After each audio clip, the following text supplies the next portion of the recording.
naman hindi maiwasang maluha sa paghimay ng sibuyas sa kusina. At tila ganito rin ang nagiging tema sa pag-ungkat ng gobyerno ukol sa operasyon ng smuggling sa ating bansa.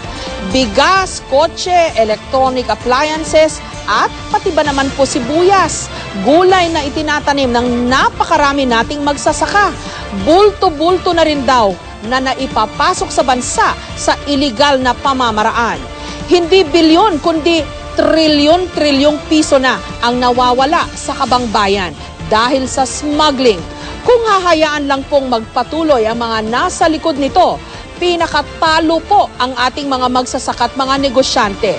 Malas sindikato na raw kung paano maniobrahin ng mga kawatan ang mga pamantayan ng gobyerno. Gayong kinilala ng pamahalaan na malaki itong problema. Nangangailangan din po ito ng higit na malalimang reforma.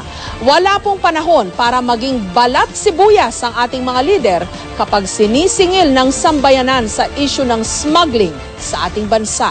Kailangan pong tapatan ang smuggling ng mabilisang aksyon.